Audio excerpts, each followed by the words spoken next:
Olá, eu sou Ludmila. Eu sou Larissa.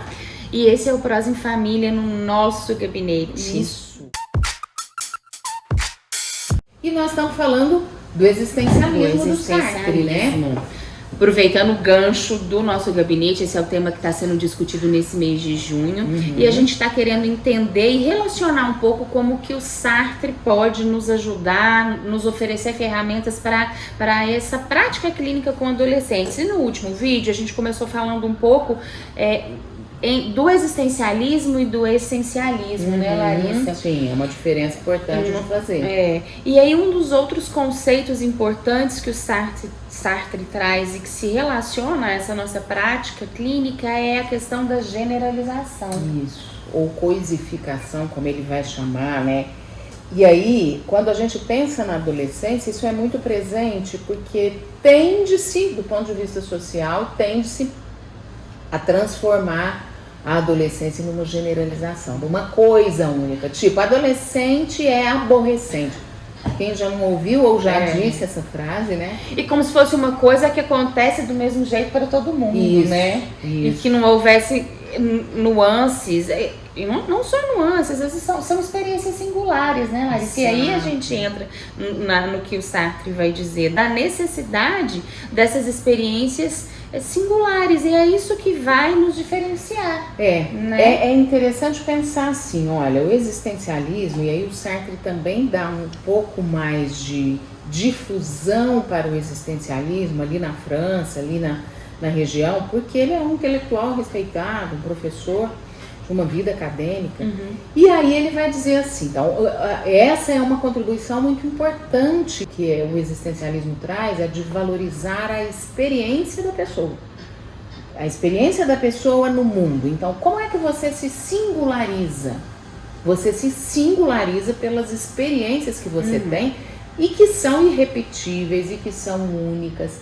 E que às vezes, Ludmila, o próprio adolescente não entende que a experiência é o que pode singularizá-lo, porque ele está preso neste grande rótulo social de ser o chato do rolê, de ser o que não muda, de ser o rebelde, incompreendido, rebelde, etc.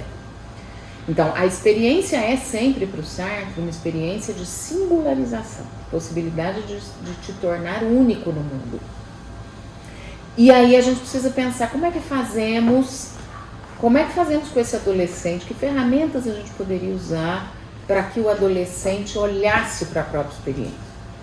Eu acho que quando a gente fala, por exemplo, da clínica psicopedagógica, é muito comum você receber o adolescente com o estigma de que ele é desatento, de que ele não presta atenção, de que ele desafia o professor, né? E aí nesse momento, acho que o primeiro passo é a gente tentar, ao acolher o adolescente, entender como que essa relação de aprendizagem se estabelece para ele e o porquê que daquilo que pontualmente foi uma queixa da família, como que ele se enxerga dentro daquela situação. É para você poder auxiliá-lo. E auxiliar aqui não é simplesmente concordar com o que a família disse sem ouvir o outro lado. Porque eu acho que isso sim é você possibilitar a reflexão para além do estigma. Então não é eu recebê-lo, então ele é desatento, eu vou usar aqui um protocolo padrão, vou aplicar alguns testes para que a gente verifique a questão da atenção. Não é isso, né? É primeiro entender o que ele pensa sobre isso, como ele sente essa experiência de aprendizagem dentro da sala de aula, para a gente poder ajudá-lo a refletir para além desse estigma. E aqui me faz lembrar de um filme muito interessante, um filme dos anos 2000, do início dos anos 2000, que se chama A Língua das Mariposas. O que a gente tem ali? Essa é uma ferramenta que pode te ajudar. Assista depois esse filme, ele está disponível no YouTube. Às vezes você vai encontrar só em versão dublada, mas ele está disponível. O filme trata do cotidiano de uma sala de aula com um professor existencialista, com um professor que chama os alunos, Ludmila, para viverem experiências de contato, experiências de olhar as coisas de forma diferente fora da sala de aula. Então ele tem um aluno E esse aluno responde muito, assim, o aluno protagonista do filme, ele é muito sensível ao que o professor propõe. E tem lá tem um dia que ele conta sobre a língua das mariposas e vai mostrar para os meninos o que são as borboletas, como é que elas funcionam e tal. E o filme é muitíssimo delicado e apresenta essa possibilidade da pessoa olhar para aquilo que a singulariza. Esse é o convite que o professor faz para esses alunos. Né? E aqui o nosso profissional pode usar isso. E eu entendo que dentro do que o Sartre fala, a gente precisa realmente relacionar isso com a prática.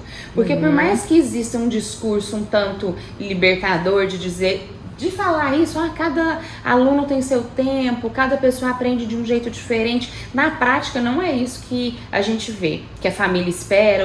E aí eu falo da família porque muitas vezes o adolescente está ali levado pela família, né? Sim. Então, apesar de existir esse discurso bem bonito, até dentro da própria escola, na prática não é isso que acontece. E a gente precisa ajudar tanto a família quanto o adolescente a vivenciar isso de verdade, a saber que, ok, às vezes você não vai aprender por este caminho, mas vai aprender por esse outro, né? E tá tudo certo, tá tudo bem, não há nada de errado. Então, justamente porque somos únicos, né? E aí, voltando nesse conceito do Sartre, no que é o que nos diferencia, a experiência que funciona para a Ludmilla não funciona para a Larissa, né? E isso funciona na sala de aula e na vida, né, Larissa? Com certeza, então, vão sendo caminhos diferentes de construção. E isso precisa sair do discurso e realmente acontecer na prática.